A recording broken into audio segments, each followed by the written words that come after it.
दोस्तों, चलिए आज करवा चौथ की सरल संपूर्ण व्रत कथा सुनते हैं। करवा चौथ की कथा, आइए पढ़ते हैं। करवा चौथ की कहानी बहुत समय पहले की बात है। एक साहूकार के 7 बेटे और उनकी एक बहन करवा थी। सभी सातों भाई अपनी बहन से बहुत प्यार करते थे, यहाँ तक कि वे पहले उसे खाना खिलाते और बाद में स्वयं खाते थे। एक बार उनकी बहन ससुराल से मैके आई हुई थी।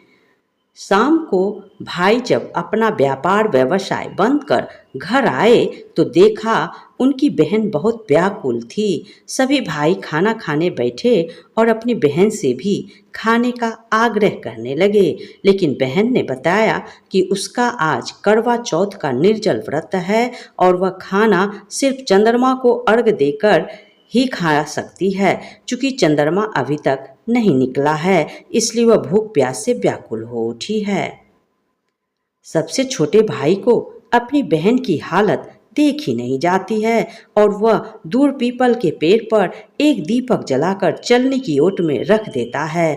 दूर से देखने पर वह ऐसा प्रतीत होता है जैसे चतुर्थी का चांद उदित हो रहा हो। इसके बाद भाई अपनी बहन को बताता है कि चांद निकल आया है, तुम उसे अर्घ देने के बाद भोजन कर सकती हो। बहन खुशी के मारे सीढ़ियां पर चढ़कर चांद को देखती है, उसे अर्घ देकर खाना खाने बैठ जाती है। वह पहला टुकड़ा मुंह में डालती है, उसे छींक आ जाती है। दूसरा टुकड़ा डालती है तो उसमें बाल निकल आता है और जैसे ही तीसरा टुकड़ा मुंह में डालने की कोशिश करती है तो उसके पति की मृत्यु का समाचार उसे मिलता है। वह बौखला जाती है।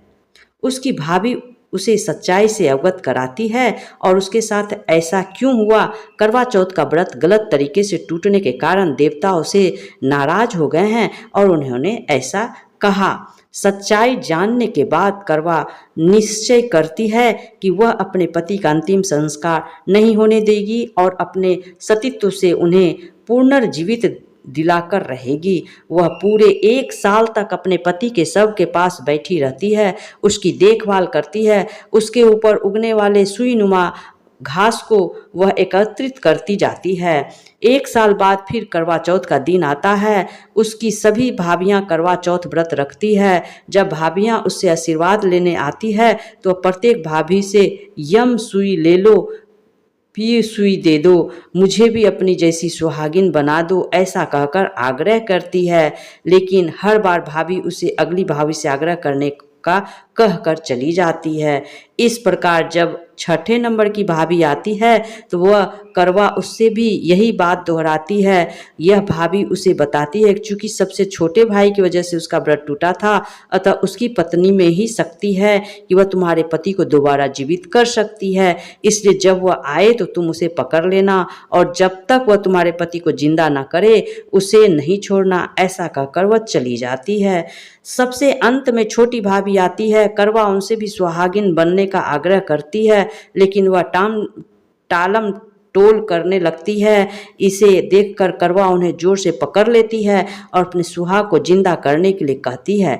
भाभी उसे छुड़ाने के लिए नोचती है, खसोटती है, लेकिन करवा नहीं छोड़ती है। अंत में उसकी तपस्या को देखकर भाभी पसीज जाती है और अपनी छोटी उंगली को चीरकर उसमें से अमृत उसके पति के मुंह में डाल देती है। करवा का पति तुरंत श्री गणेश कहता हुआ उठ बैठता है। इस प्रकार प्रभु की कृपा से उसकी छोटी भाभी के माध्यम से करवा को अपना सुहाग वापस मिल जाता है। हे श्री गणेश, माँ गौरी, जिस प्रकार करवा को चीर सुहागन का वरदान आपसे मिला है वैसा ही सब सुहागिनों को मिले। जय हो करवा माँ देवी की जय। दोस्तों, इस प्रकार करवा चौथ का व्रत कथा समाप्त होता है। आप जब भी करवा चौथ करें इस व्रत का कथा सुने या पढ़ें अवश्य। न मात्र सुनने मात्र से आपके सुहाग की बढ़ोतरी होगी और आप हमेशा सुहागन बनी रहेंगी। यदि आपने करवा चौथ के व्रत के दिन कथा ना सुनी ना पढ़ी तो इससे आपको पुण्य की प्राप्ति नहीं होगी। इस कथा को पढ़ने के बाद गणेश जी का पूजन करें, गणेश जी का आरती करें और फिर करवा चौथ का भी आरती करें, लक्ष्मी जी का आरती करें और उसके बाद चाँद को का दर्शन करें और करवा चौथ का पारण करें।